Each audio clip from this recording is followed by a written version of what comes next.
অনেকে মিশরে পড়াশোনা করতে আসতে চায়, আল আজহার ইউনিভার্সিটিতে পড়াশোনা করতে চায়। তো কিভাবে আসবেন, কত টাকা খরচ হবে, ভিসা কোথায় পাবেন, কী কী কাগজপাতি লাগবে, সুবিধা অসুবিধা, সে সকল কিছু আজকের এই ছোট্ট ভিডিওর মাধ্যমে আমি তুলে ধরবো প্রিয় বন্ধুরা।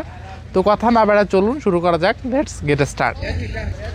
প্রিয় বন্ধুরা, মিশরের আল আজহার ইউনিভার্সিটি, আল আজহার বিশ্ববিদ্যালয়, এটি পৃথিবীর বিশ্ববিখ্যাত প্রাচীনতম একটি শ্রেষ্ঠ বিদ্যাপীঠ। এখানে আপনিও চাইলে পড়াশোনা করতে পারবেন, তবে এখানে দুইভাবে পড়াশোনা করতে আসা যায়। একটা হচ্ছে বৃত্তি নিয়ে, আবার আর একটা হচ্ছে ব্যক্তিগতভাবে। তো বৃত্তি নিয়ে আসতে হইলে অবশ্যই আপনাকে দাখিল, ফাজিল অথবা আলিম এটা উত্তীর্ণ সার্টিফিকেট লাগবে। এটা যদি থাকে তাহলে এগুলো নিয়ে আপনি বাংলাদেশে থাকা মিশরের দূতাবাসে গিয়ে আবেদন করবেন, তারা যাচাই বাছাই করে আপনাকে ভিসা দিয়ে দিবে।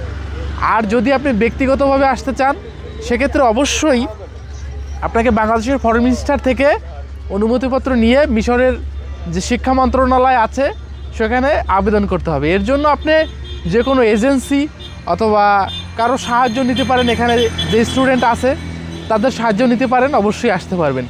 এইভাবে আসলে আপনার বেশি টাকা খরচ হবে না, আপনার 1,20,000 থেকে 1.5 লাখ টাকার মতো খরচ হবে। এটা সময়ের ব্যবধানে আপ ডাউন হইতে পারে। তো এখন আসুন থাকা খাওয়ায় কত টাকা খরচ হবে আমি সেটা আপনাদেরকে বলি প্রিয় বন্ধুরা। তো থাকা খাওয়ায় আপনার বেশি টাকা খরচ হবে না, মিশরে টাকার মান তেমন না, আর থাকা খাওয়া খুব সস্তা। এখানে পরিবেশ অনেক ভালো, অনেক ভালো। আপনি যদি পরিবার নিয়েও থাকেন তাহলে আপনার 15-20,000 টাকা খরচ হবে, আর ব্যাচেলার থাকলে 10-15,000 টাকা, 12,000 টাকার মতো খরচ হবে। তাও সুন্দরভাবে আপনি থাকতে পারবেন। এই হচ্ছে মিশরে থাকা খাওয়া খুব সস্তা ভাই। যারা আছে তাদের কাছে একটু শুনে দেখবেন, অথবা আপনার আইসাই বুঝতে পারবেন। এটা গেল থাকা খাওয়ার বিষয়। তো এবার আসেন, আপনি এটাই যদি আপনি পড়াশোনা করেন তো এটা দিয়ে আপনি কী করতে পারবেন। দেখেন, মিশরের এই বিশ্ববিদ্যালয়, এখান থেকে আপনি ডিগ্রি নিলে ইউরোপ, আমেরিকা যে কোনো দেশে আপনি চাকরি পাবেন, মধ্যপ্রাচ্যে সব জায়গায়, স্কুল, কলেজ, মাদ্রাসা, ব্যাংক, যে কোনো জায়গায় আপনি চাকরি করতে পারবেন।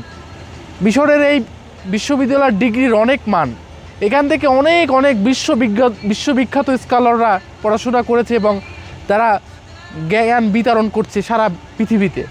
বন্ধুরা, এবার আসেন আমি আপনাদেরকে জানাই যে মিশরে পড়াশোনার পাশাপাশি কি কিছু করা যাবে।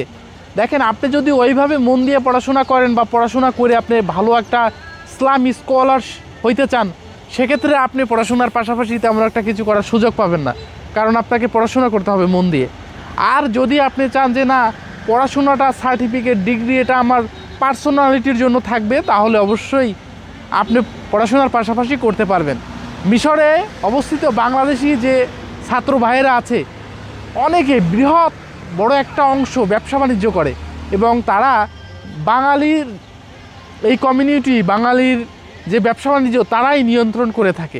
বিভিন্ন ধরনের ব্যবসা আছে, ফলের ব্যবসা থেকে শুরু করে আপনার এক্সপোর্ট, ইম্পোর্ট, তারপর হচ্ছে আরও অনেক অনেক ব্যবসা আছে, ভিসা টিসা, এইগুলো আর বললাম না। অনেক ব্যবসার সঙ্গে তারা জড়িত এবং এই ব্যবসাগুলো তারা করে, আপনি চাইলেও করতে পারবেন। আর একটা বিষয় হচ্ছে কি, আপনি এখানে পড়াশোনা করলে আপনি আপনার ফ্যামিলিও নিয়ে আসতে পারবেন। এবং মিশর মুসলিম একটা কান্ট্রি, এখানকার কালচার অনেক ভালো, অনেক সুন্দর একটা পরিবেশ। তো এই তো মিশরে যারা পড়াশোনা করতে আসতে চান, এবং অনেকে আছে যে স্টুডেন্ট ভিসা নিয়ে আসার পরে মিশরে এসে কমপ্লিটলি কাজ করতে চায়, তো সেটাও করতে পারবেন। বন্ধুরা, ভালো থাকবেন, সুস্থ থাকবেন। পরবর্তীতে কী নিয়ে ভিডিও দেখতে চান সেটা কমেন্টস করে জানাবেন। আজকের মতো আমি বিদায় নিচ্ছি, আলী। ভালো থাকবেন, সুস্থ থাকবেন, আল্লাহ হাফেজ।